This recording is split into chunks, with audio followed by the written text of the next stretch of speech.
안녕하세요. 수자 더 중등부 부원장 주동민입니다. 이번 영상에서는 광남중학교 3학년 학생들 1학기 중간고사 어떤 방향으로 출제되었고 세부적인 특징은 무엇이며 그리고 기말고사 어떻게 대비하는 게 좋을지 그런 부분을 간단하게 설명해 드리도록 하겠습니다.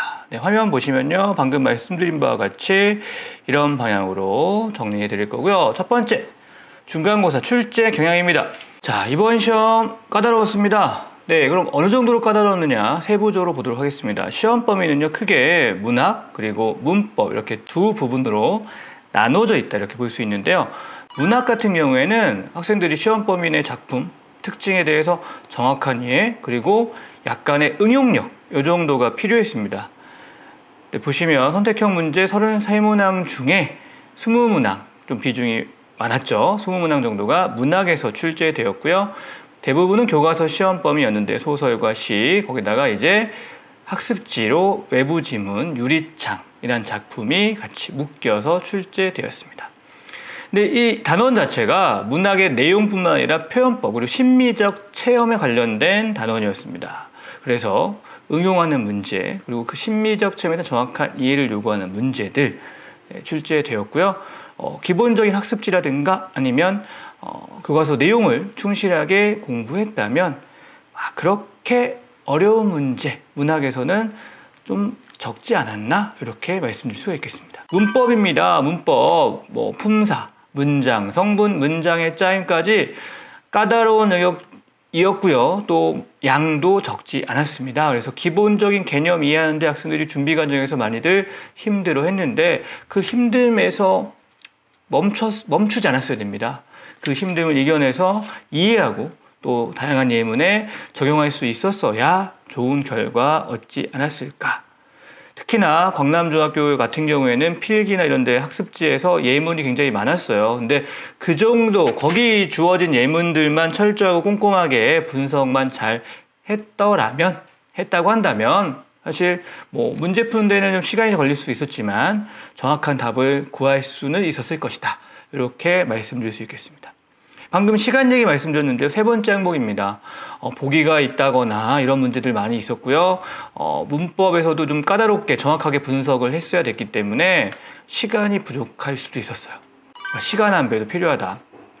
방금 말씀드린 것 같이 문학도 그렇고 문법도 그렇고 결과적으로 종합적인 판단을 요구하는 문제들이 많이 출제되었다.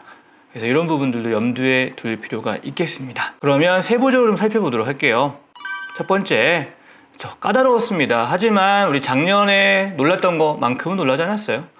2022년 기출과 비교해 봤을 때 비슷했습니다. 그래서 방향이요. 까다로운 정도가 줄진 않았지만 학생들이 와 이런 걸 물어본다 이 정도의 문제 되게 낯설다 이런 거는 거의 없었다라고 말씀드릴 수가 있겠습니다. 아니 거의가 아니라 없었다고 볼 수 있겠죠. 비슷하게 나왔습니다. 그래서 학생들이 저희 2020년 기출이나 좀 어려운 문제 바탕으로 준비했기 때문에 그런 방향에서는 좀 맞지 않았나 학생들이 좀 당황하진 않았을 것이다 이렇게 예상할 수 있겠고요. 대신에 이제 보기가 주어진 문제의 양이 좀 많았습니다. 그렇기 때문에 이건 시간 문제와 연결되겠죠. 그래서 적절한 시간 안배가 필요했고요. 그렇지 않기 때문에 검토를 못한다거나 아니면 다급하게 푼다거나 이런 식으로 좀 위험한 요소들이 생겼을 수 있겠습니다.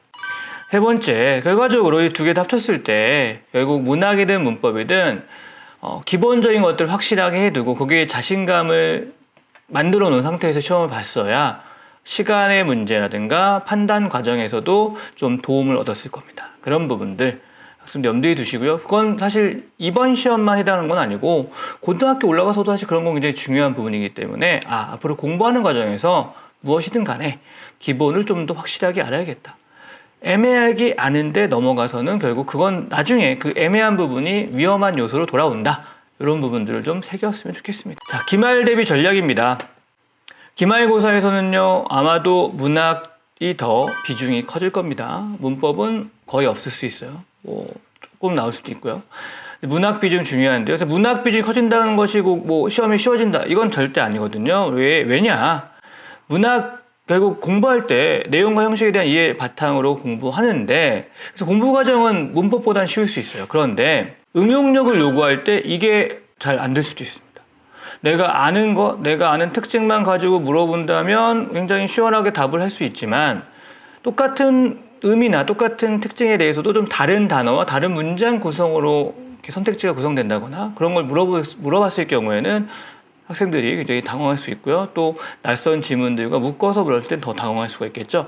그런 부분도 이제 과정에서 준비가 돼야겠습니다. 염두에 둬야겠습니다. 근데 이거는요, 사실 비단 이 기말고사만을 위한 것이 아니라요. 결국 필요한 겁니다.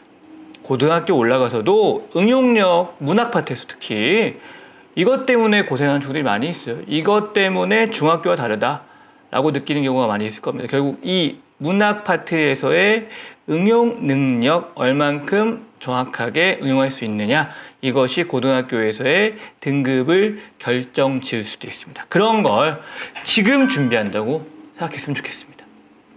그거 나중에 하면 되지. 아닙니다. 그게 한 번에 갑자기 되는 게 아니기 때문에 그런 방향으로 우리가 차근차근 이번 기말고사를 영리하게 활용했으면 좋겠습니다. 재원생들 역시 그런 방향으로 클리닉도 진행하고 학생들이 문제풀이 과정이나 이제 1대1로 살펴볼 때 좀 더 확실하게 알려주고 응용할 수 있게끔 가르치도록 하겠습니다. 네, 이번 영상은 여기까지. 네, 감사합니다.